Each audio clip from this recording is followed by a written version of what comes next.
You are now listening to the Pelicans Postgame Report, Flash Report. For all things Pelicans, you're now tuned into the Pelican Postgame Report, Flash Report. We just got off air not too long ago. Shout out to the family members that was on that stream. Right when we got off, 5 minutes later, they had a little news drop about the Pelicans. We expected this to happen today because a lot of the agreements or the trades that were happening are going final. So don't be surprised if there's another Flash Report later on today or possibly another show tomorrow. So anyway, with this particular Flash Report, we cover this issue. Bobby Marks talked about this, and this is being released as the Pelicans, the particulars on the Pelicans, situation tied to Valanciunas, Jonas Valanciunas looks like this. Pelicans will create a trade exception in the Jonas Valanciunas sign and trade deal. Washington will acquire Valanciunas with a $9.8 million Monty Morris trade exemption that was set to expire today. To meet the requirements of the trade, the Washington Wizards had to send at least one of the following: either cash, a player under contract, a future draft pick, or draft rights to a player. They chose, Washington, to use a 2027 second round pick that is protected between 31 and 50 that came via Chicago. Also, just to give some information on the trade exemption that the Pelicans created, Andrew Lopez, shout out to him. Pelicans took that trade exemption and they created a $9.53 million trade exception by executing this deal, a part of the Valanciunas signing trade. So basically, Pelicans create that, and that'll help them kind of erase some of the money using Valanciunas in the signing trade, helps the Pelicans out in this as well. And it helps out the Pels as we move forward. Now, like I said, in the particulars of the deal, this is what it looked like in the sign and trade agreement with the Wizards. And just to go back over it with the article, Pelicans have acquired a protected 2027 second round pick from the Washington Wizards in exchange for center Jonas Valanciunas as a part of the sign and trade agreement between the two teams. In addition, quote, in addition to being an extremely valuable member of our starting lineup in multiple playoff runs, Jonas distinguished himself as a consummate teammate and professional, end quote. That came from David Griffin.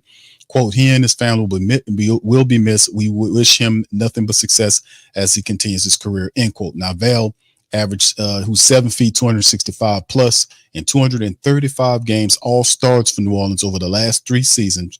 He averaged over 14 points, 10 rebounds, 2 assists, and 26.1 minutes per game. He was awesome. Now, Val played in 82 games for the Pelicans during the 23-24 campaign, averaged over 12 points, almost 9 rebounds, 2 assists, and 23 and a half minutes per game. So there you go with the Val move, as well as the Pelicans create a trade exception, like I said, that was mentioned by Andrew Lopez, of $9.53 million that goes to help them out with the money situation while acquiring a 2027 Chicago second round selection that is a top 50 protected pick. Also, not to leave you guys on that, I'm going to give you a little bit more backdrop on some of this information. This is tied to Karlo Matkovic. So DJ, this one's for you. Hope you paying attention, DJ, on Karlo. Now, this is coming from Chris Dodson, who gave the scoop here. He says, I understand more than dollars aspect, but this goes against everything I've heard so far about Karlo Matkovic. Very weird. Karlo report that I have yet to hear refuted by any sources. And what's the report that Chris Dodson is talking about? He's talking about the fact that the European team, trying to say this right, Juventud Badonia and KK Sadovita is negotiating a transfer of Karlo Matkovic. According to sources close to the player from Croatia, could become official next week. So a European team is trying to negotiate the rights for Karlo Matkovic to go back overseas. So we'll see how that's going. It's just a little bit of information I wanted to talk about with the Karlo Matkovic situation. A lot of people were asking about where does Matkovic fit in the plan for the Pelicans. A lot of people thought Matkovic would appear on the Pelicans Summer League team. Right now that we covered this in the show, we showed some of the half of a potential Summer League roster that the Pelicans have not officially released. But there was some stuff that was going on online that showed all people that we're familiar with.